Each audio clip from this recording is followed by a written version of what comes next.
I, 15-year-old female, own several horses and train horses that have never been handled to be ridden and have been riding for 10 years now.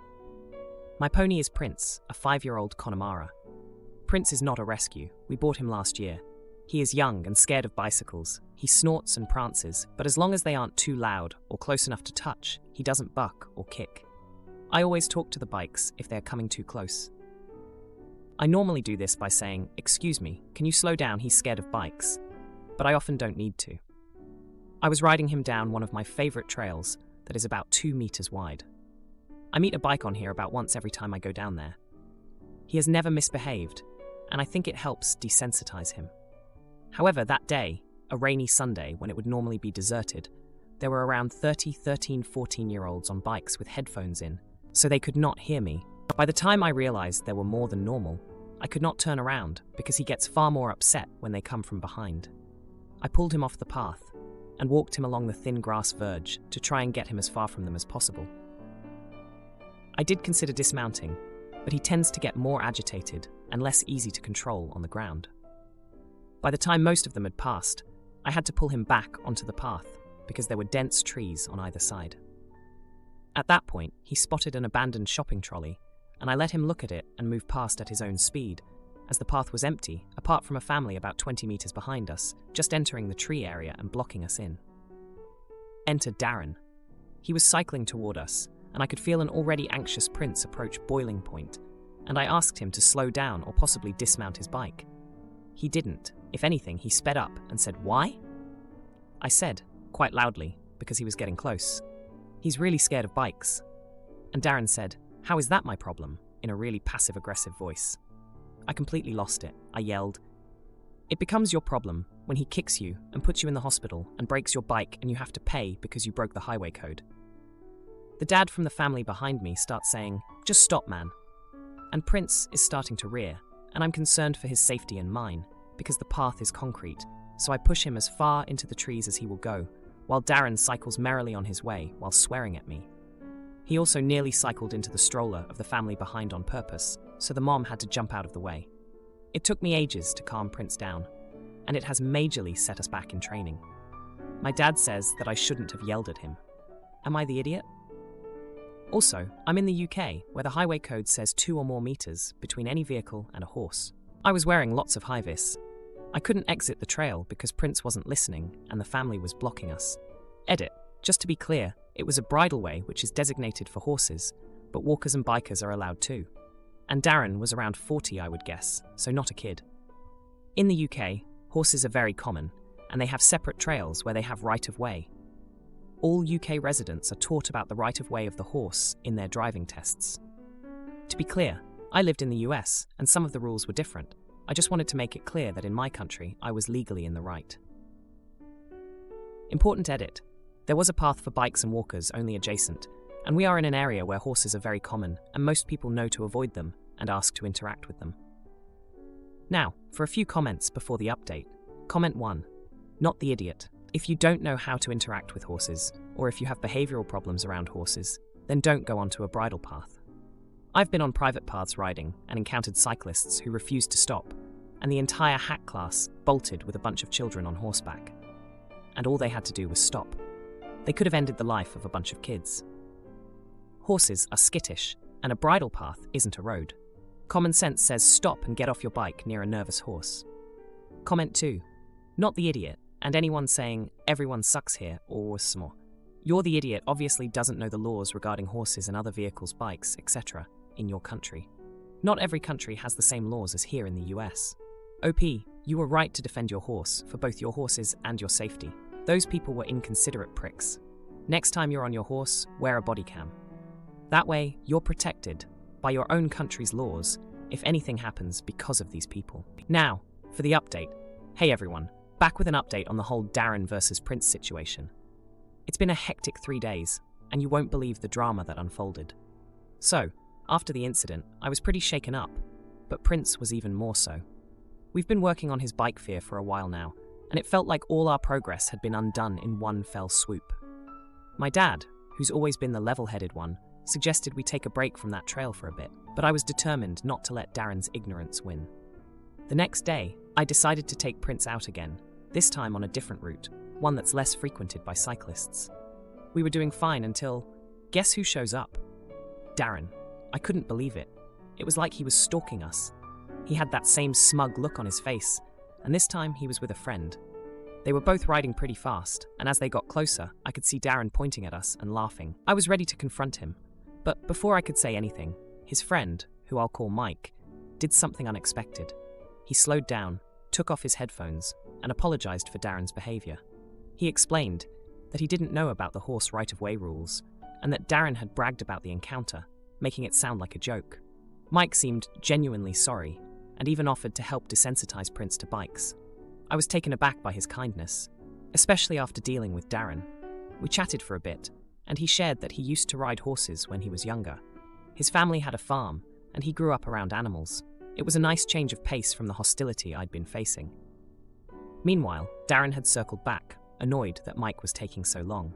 He started mocking us again, but Mike stood up to him, telling him he was out of line and needed to learn some respect. Darren just scoffed and rode off, leaving Mike with us. Over the next couple of days, Mike came by a few times, each time without Darren.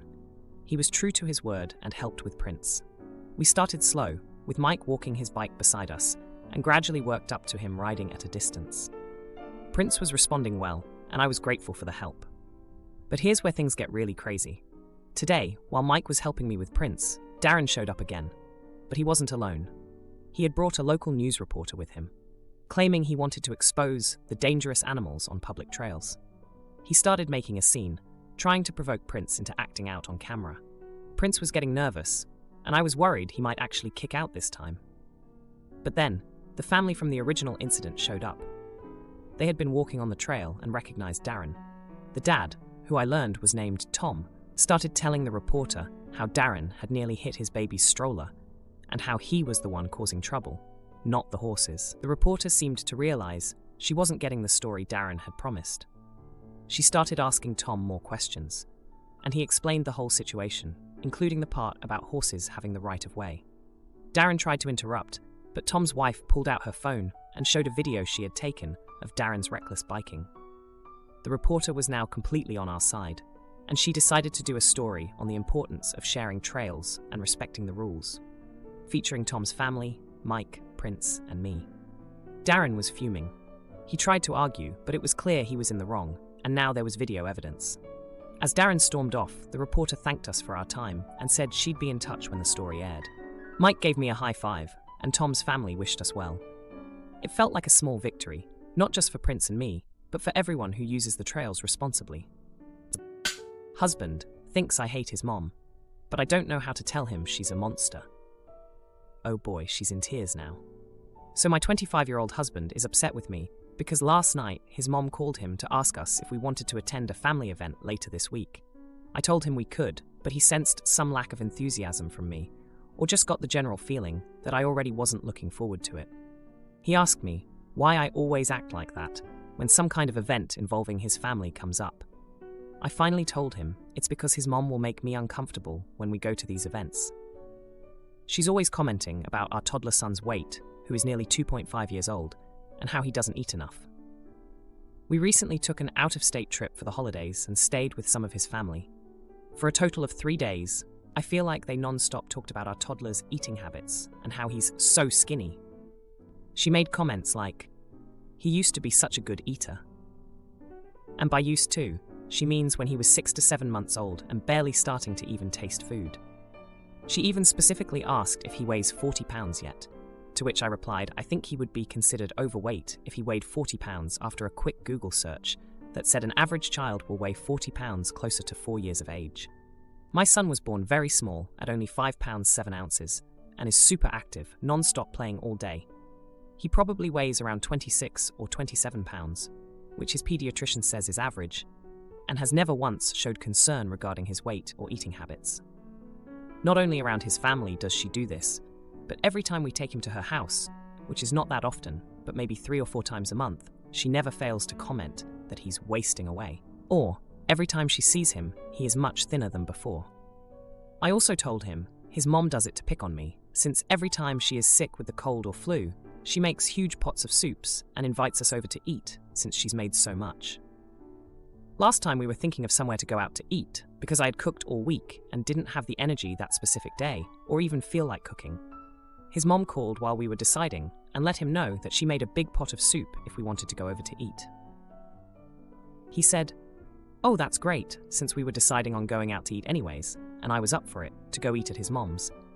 She then asked how I was doing, because I had just recently gotten over having infection 19. Mind you, I am currently 7 months pregnant with our second. My husband told her I was doing much better, and she said, "Oh good," because she was very sick with something, which is why she made soup. Needless to say, after the call, I told my husband we wouldn't be going over because I could not get sick again, and I didn't want our son getting sick either. This part of the rant is more to show that she really can't be that concerned over our toddler's health, since she's always doing stuff like the above. Anyways, my husband thinks I hate his mother, and I don't know how to tell her if she could lay off the comments about the toddler's weight not sounding like an edge. Now, for a few comments before the update. Comment 1. Kids grow kinda like slinkies. First they put on a little weight, and then they stretch out, growing taller. Then they gain more weight, then grow taller again. Seemingly. Does he cry a lot? If not, tell her he would cry if he was hungry, or at least seek out food. You need to watch her. She's a feeder. They will throw anything at kids to fatten them up, and then your kid will pick bad eating habits. Set your boundaries now, or she'll be off to the races, not the idiot. Comment 2. Our pediatrician says his size is perfectly healthy. Full stop. Change subject. Don't entertain her comments anymore. If she doesn't stop, add a "please stop commenting on his weight." He doesn't need criticism for his body type, and I don't need criticism for my parenting. Change the subject. Not the idiot. But for your husband's sake, you need to learn to exist in the same place as his mother. Now for the update. Hey everyone, thanks for all the comments on my last post. I really appreciated the support and advice. So, it's been 2 weeks since I last updated you all, and boy do I have some news. First off, let's talk about the family event we ended up attending. It was my husband's cousin's engagement party, and as expected, his mom was there in full force. Before we even got through the door, she was already eyeing our toddler like he was a specimen under a microscope. I braced myself for the inevitable comments about his weight, but this time, she added a new twist. She pulled me aside and said, "You know, if you fed him more of my soup, he'd fill out nicely." I was taken aback, not just by the audacity of her comment, but also because she seemed to forget the whole soup incident when I was recovering from infection 19. I bit my tongue, not wanting to cause a scene at the party. But that wasn't even the jaw-dropping moment of the night. Later on, while everyone was busy celebrating, I overheard my mother-in-law talking to another relative. She was saying how she thought I was a bad influence on her son and how I was turning him against his own family. My heart sank. I knew she wasn't my biggest fan, but hearing those words felt like a punch to the gut. I confronted my husband about it later that night. He was shocked and tried to reassure me, saying she didn't mean it. But the damage was done. It was clear that she had been harboring these feelings for a while, and it hurt to know she thought so poorly of me. Now, let's rewind a bit to give you some context. My husband and I met in college, and back then, his mom was actually quite supportive of our relationship. She would invite me over for dinner, and we'd have pleasant conversations. But things changed when we got married and had our son. It was like a switch flipped, and suddenly, I could do nothing right in her eyes. The tension had been building for years, but I never expected it to come to a head like this. After the party, my husband and I had a long talk. He admitted that he had noticed his mom's behavior, but didn't know how to address it without causing more drama. He promised to talk to her, to set some boundaries. A few days later, he did just that. He sat down with his mom and explained how her comments were affecting us, especially me. She was defensive at first, but then she broke down and admitted that she felt left out of our lives and was worried about losing her son to his new family. It was a surprise to hear her open up like that, but it didn't excuse her behavior. My husband made it clear that while we wanted her in our lives, she needed to respect us as parents and as a family. Things seemed to be looking up until last night. We were at her house for a quiet dinner, just trying to mend fences, but then she brought out a scale and asked if we could weigh our toddler right then and there. I was stunned. It was such a blatant disregard for the conversation they had just had. I couldn't hold back anymore. I told her that her obsession with our son's weight was unhealthy and that we trusted our pediatrician's advice. My husband backed me up, but the evening ended with her in tears, and us leaving earlier than planned. It's been a ride of emotions these past 2 weeks. I felt heartbroken, betrayed, and angry, but through it all, my husband has been my rock.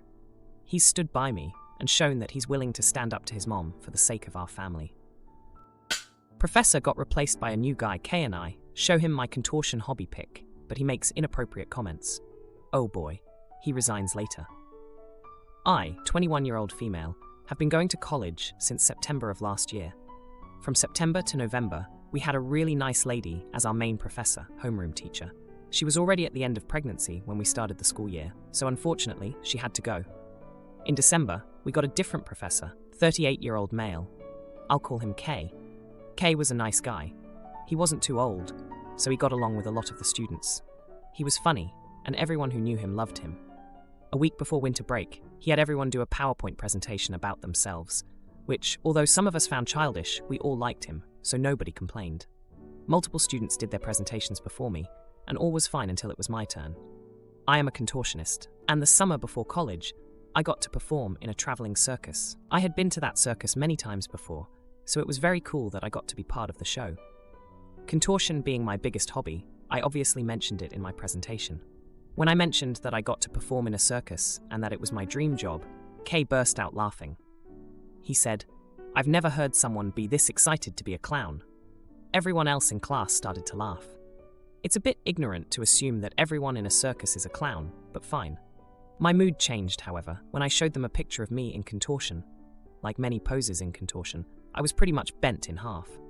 When I showed that picture, one of my classmates yelled, "Now that's an arched back," to which Kay, who should be more professional than that, responded, "I bet you're quite popular in the bedroom." My heart dropped when he said that. I could not believe it. I refused to finish my presentation. My classmates said I was overreacting. After class, when I was about to walk out, I turned to Kay and said, "Gross joke." Then he said, "We're all adults here. We can joke with each other. Sometimes you just have to put your big girl pants on and suck it up." I didn't respond and walked out. At home, I could not stop crying because I really felt uncomfortable with that joke. I can usually handle it, but for some reason, I felt like an idiot standing there. I told my mom about what happened, and she made me send an email to the school. They took it very seriously and said they would take immediate action. January 8th was my first day back at school after winter break. We were introduced to a new professor. She's okay, but she is quite strict, and not everyone likes her. She had a long lecture about inappropriate comments and how we, as adults, need to respect boundaries since we're no longer little kids. Now, a lot of my classmates are mad at me because they are blaming me for Kay being gone. I don't know if Kay still works at our college. I'm not sure what happened to him, but everyone thinks I'm a jerk now. Edit. Please understand, I am not from America. I'm from Europe. This is in fact how college works in my country. I know it might sound strange if you're thinking about American college, homeroom teachers and all, but this is how college works in my country. Now, for a few comments before the update. Comment 1. I bet you're quite popular in the bedroom. I just made a weird sound that was somewhere between a gasp and a laugh when I read that. What the Felmayo? Not the jerk, NTA. That is so inappropriate. He's an adult. He chose to say that and knew what he was doing. This is someone who has no business teaching. Edit. And by inappropriate, I mean intimacy harassment. Comment 2. Not the idiot. I also do circus arts. Aerial. I'm flexible for a normal person, but not nearly contortion level. And yeah, that would really piss me off. It was intimacy harassment, plain and simple, so you were right to report it. Also, the undertones of big girl pants, like you're a child who can't think for yourself and who is powerless against him. Now, for the update. Hey everyone, it's been a week since my last post, and boy, do I have an update for you. Remember how I told you about the incident with my professor, Kay, and the inappropriate comment he made during my presentation? Well, things have taken a turn, and not exactly for the better. After Kay was replaced, rumors started flying around campus. Some said he was fired, others said he was just suspended. But the truth came out when I bumped into one of Kay's close friends, another professor, who I'll call Elle. Elle pulled me aside and, in a hushed tone, told me that Kay wasn't fired or suspended. He had actually resigned because he was ashamed of his behavior and the trouble it caused. I was shocked. I never wanted him to quit. I just wanted an apology, but here's where it gets even more complicated. Elle confided in me that Kay had been going through a rough divorce and was struggling with his mental health. His joke, as inappropriate as it was a misguided attempt at humor to mask his own pain. I felt a pang of guilt. I had no idea what he was going through, and now I was partly responsible for his resignation. The new professor, who's quite strict, has been piling on the work. She's all about discipline and zero tolerance for nonsense. Some of my classmates have been struggling to keep up, and they've been taking their frustrations out on me. They blame me for Kay's departure and for the increased workload. I've tried to explain that I didn't mean for any of this to happen, but they're not having any of it. Just when I thought things couldn't get any worse, I received an email from Kay himself. He apologized for his comment and explained his personal situation. He said he didn't hold any grudges against me and that he hoped I could forgive him. I was torn. On one hand, I was relieved to hear from him and to know that he was taking responsibility for his actions. On the other hand, I couldn't shake off the feeling that I had contributed to his downfall. The confrontation came to a head when one of my classmates, who I'll call M, decided to confront me in front of everyone. M accused me of being too sensitive and ruining Kay's career. I tried to defend myself, saying that I had a right to feel safe and respected in class. But M wasn't having it. She brought up Kay's personal issues, and the whole class got involved. It was a mess.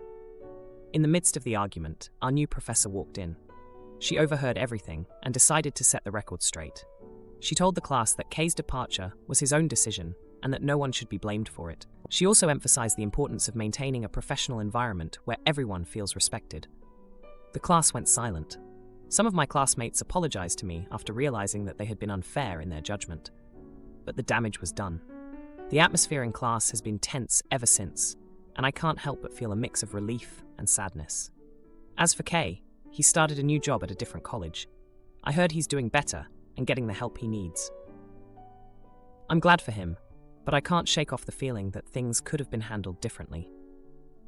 If you liked this video, you'll probably like these too. Also, while you're here, please consider subscribing. It's your support that keeps this channel alive and allows me to make better and longer videos. Have a great day.